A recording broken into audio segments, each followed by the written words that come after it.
Welcome to Really Raha, the podcast for women who know they're way too powerful to be stuck in a 9-to-5. I'm Raha, multi-six-figure high-ticket sales coach, PhD student in global leadership and change, and sponsored skateboarder. I went from serving tables and chasing tips to mastering high-ticket sales and building income streams that don't require me to trade hours for dollars. Here we talk about the real path into remote sales, landing aligned offers, closing with confidence, regulating your nervous system under pressure, and building a skill set that pays you from anywhere. This isn't bro sales. This is psychology, power, and feminine precision. If you're here, it's because you feel it. Freedom isn't optional for you. It's inevitable. Let's get into it. Hi, welcome back to the Really Raha podcast. I'm going to blow your mind with today's episode. This episode is going to speak directly to the server girly who doesn't even realize how much of a sales skill set she already has, because I'm going to show you the direct correlation with the steps of service in a restaurant from the moment that a guest walks in the restaurant door to the moment that you close the check, and how each of those steps correlate directly to the Radiance framework. And if you don't already know me, I am a high-ticket sales coach, and we use the Radiance framework to walk through every phase of a sales call, to get the prospect in a buying state, to build the urgency, to build the gap, everything in between, from the top of the call to the end, and you're closing the deal. Now, the Radiance framework is the framework that I'm actually going to be doing my research for my dissertation right now. Like, I literally just started writing my dissertation. And the research study I'm going to be doing is going to be around the Radiance framework, its effectiveness, and why it works so well with women because of how much it's based in human psychology and NLP, neuro-linguistic programming. So this is a framework with depth, just like how a dining experience is as well. If you haven't already seen the episode with the Radiance framework, episode 7, I actually walk you through every step of the Radiance framework. So watch that before this one or after this one. It doesn't matter. You might listen to this one again. But in this episode, I'm going to go through each phase of Radiance and connect it to the restaurant equivalent. Okay? So let's talk about R. So R is resonate. This is what happens at the top of the call. Now, the restaurant equivalent of this is greeting the table. This is where you're setting the tone of the experience. This is where your table knows that you're the one to guide them. Those split-second micro impressions is what's going to dictate the entire experience. The way you smile, the energy that you come in with, your ability to check your personal bag at the door before going up to the table. Truly just giving them the experience that they need for that hour and a half experience. The way that you start pacing the conversation, the confidence that you show up with, your body language, whether your shoulders are up, whether you're slouched, the way that you welcome them in. The guest is going to decide very quickly in that moment, do I trust this person? Am I safe here? Is this going to be an incredible experience? Does this person know what they're doing? So this is how a prospect is going to feel at the top of a call as well. A server who is not very confident in the greeting at the very top, they might show up with awkward energy. They're timid, they're rushed, they're robotic, they over-explain, they lack the command of the table, being able to hold the authority so that the guest knows that, hey, this is my leader. But a strong server is warm, grounded, the authority is calm, they know how to lead, they know how to be authentic in the way that they lead, and they are emotionally attuned. They make the guest relax immediately. And that is the goal for the prospect at the top of the call, is we want them to feel like they've put the guard down, that they're open to receiving the journey that you're about to take them on. This is resonate. And on a sales call, this is why this is not just building rapport. You're setting the emotional tone of the conversation. You're holding the frame. You're establishing authority. You're creating safety. You're showing leadership. And you're making them feel seen. So this is why the opening of the call matters so much, because the prospect, they're already subconsciously asking, can this person lead me? Do they understand me? Do I trust them? Do they feel certain? And can they hold me emotionally? And let's talk about food being an emotional experience. So Resonate is all about emotional trust and energetic leadership. Now let's talk about A. So this is when you're taking the drink orders. This is where you're learning the table style, understanding their pace. This is where there's questions like, have you dined with us before? Are you celebrating anything tonight? Are there any allergies at the table? What are you in the mood for? Would you like still or sparkling water? So you're gathering information here. And this is what's happening in the audit phase of a sales call. You're understanding the process that they're using and how long they've been using it. If the offer that you're selling is a biz op offer, this is where you're asking about the job that they're currently in, how long they've been in the job, etc. So the server is auditing for the preferences, the expectations, the mood, the pace, how fast you're talking, their needs, how often you're filling up their water, how much water they're drinking, because everyone drinks at a different pace. And I don't know about you, but I worked a lot in like fine dining restaurant, like white tablecloth restaurants. So the steps of service here are maxed out, just like high ticket. The more high ticket you get, the more maxed out your skill set needs to be to serve a higher caliber avatar, a higher caliber prospect or guest, because they're watching, right? At the table, the servers are constantly auditing. They're watching for who's paying, who's leading, who's indecisive, who wants attention, who wants space, who's overwhelmed. So the same thing is happening on the sales call. Audit is where you're understanding their current situation, their current process, their current frustrations, their current results, what they've tried, what's not working. You're understanding their emotional patterns here. And this is where you start to identify the patterns as well. Because this is in the restaurant, this is where you understand, what table am I serving? Because you cannot diagnose, like we can't go on to D in Radiance without auditing first. And most improficient closers, they skip this part. If they don't get this checkpoint, they just go on to diagnose. But we need this in some sort of way. It's kind of like recommending wine before asking what food they like. It's like, yeah, maybe you could get away with it, maybe for like a lower ticket offer or a lower level restaurant, but true high level service, you're catering the entire experience by understanding the process. And then we can move on to diagnose. So diagnose is where we diagnose the problem. The restaurant equivalent of this is explaining the menu and really helping the guests understand what they actually need. Because this is where the elite servers separate themselves, just like elite closers. Because the average server might say, yeah, everything here in the restaurant is good. But the elite server says something like, okay, based on what you said in audit, here's what I'd recommend. So this is diagnosis, is the server is able to identify what the guest thinks they want versus what would actually satisfy them. If the guest says, I don't know what to get, the elite server says, okay, what kind of flavors do you normally like? That's diagnosis, because diagnosis is awareness building. You're raising awareness here. You're raising urgency here.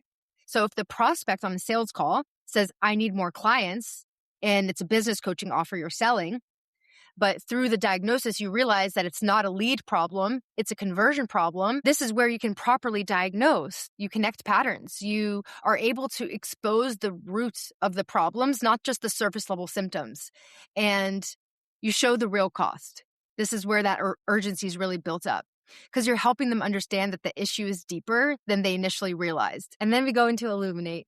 This is probably my favorite phase of a sales call. This is where you pre-handle objections before they become objections. This is like the most NLP secret shifting moment of the call, because when you do this phase right, you have an astronomically lower chance of getting an objection at the end of the call. Okay, so let's talk about the restaurant equivalent. So this is where you handle concerns before they become complaints. You've probably been in a situation, right? The restaurant just got hit, so many orders in the kitchen, and you know that your drink order from the bartender is taking way longer than usual. It's already at 20 minutes. You're like putting your head around the corner just to see if it popped up. And you also don't want the bartender to know that you're like peeking at them. But you know that there's chaos happening right now in the drinks, in the food.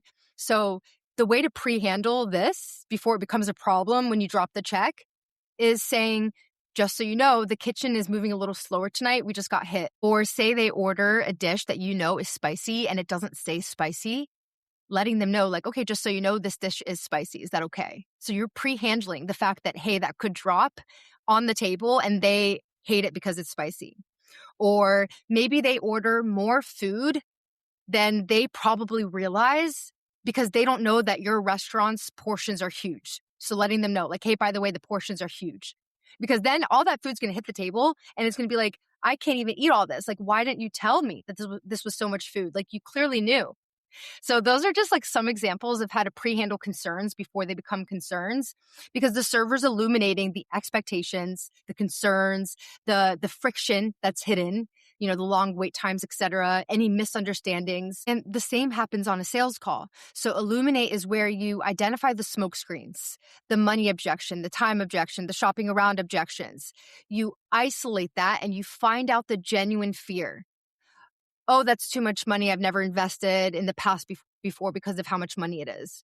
Okay, so then you reframe money to center around resources versus resourcefulness. You get them to see how it's not even about money. It's about how resourceful we can get to get the things we want. And then you ask them what prevented you from becoming resourceful. That's the genuine objection. So you're identifying the genuine fear that's underneath the smokescreen objection. So this is where you pre-handle it. This is where you use reframes and analogies and you walk through the NLP process and you address all the resistance before the pitch, because you have more trust during this part of the call before the survival instincts of money pop up later. So illuminate is where you bring all this hidden resistance into the light. So it's just like the server saying, hey, heads up, the dish is kind of spicy, or hey, heads up, like drinks are taking a little bit longer tonight. So you're helping the prospect emotionally prepare. Then we get into align. A, the restaurant equivalent of this is recommending the perfect meal pairing for that guest. And in a sales call, this is where you tailor the offer to be a white glove fit for the prospect. And this is like the personalization of the experience, because the server says something like, okay, so I know you ordered the Chilean sea bass, and that is a very buttery, flaky dish. I would really recommend a Chardonnay that's super buttery, super oaky. I would recommend maybe the Rombauer Chardonnay to pair with that sea bass. How does that sound? So that's an example of align, is you aligned their food that they ordered to be with a glass of wine. And I don't know if you know this, but Rombauer is actually a high-level Chardonnay because of how oaky and buttery it is. So they're trusting you, and you're able to make that white glove fit by asking them, like, what do you like? What's the dish that you're picking?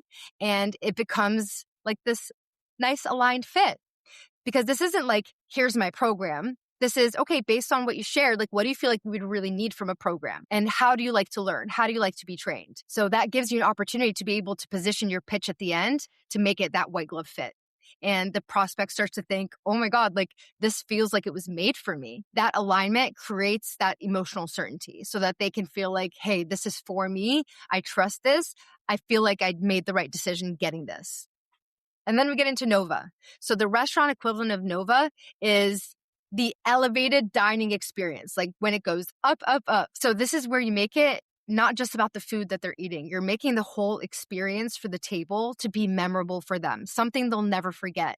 For example, if you know that it's going to be like a birthday, it's a celebration for a birthday, and they didn't say anything about, wanting a candle. Well, this is where you bring a candle up and you surprise them, and they didn't even order dessert before they even finish their entrees. You already have it set up, because that's going to make them go from like, okay, this was really good food, to wow, like she really elevated my experience and I will never forget this. So on a sales call, this is where you take them into their 2.0 identity and you start building that gap. So you help them envision the freedom, the ease, how their life would look different, how it would look tangibly different, their lifestyle, their future self. This is where they start to see what's possible for them. You stretch them to see what's possible. And then C is contrast. So this is where you show the cost of inaction. And this might be a little bit of stretch with a restaurant parallel, but I think I found a way to make it work. So the restaurant equivalent of contrast is the guest is already thinking, like, what if this experience ended right now? What if I didn't have this white glove service with this server?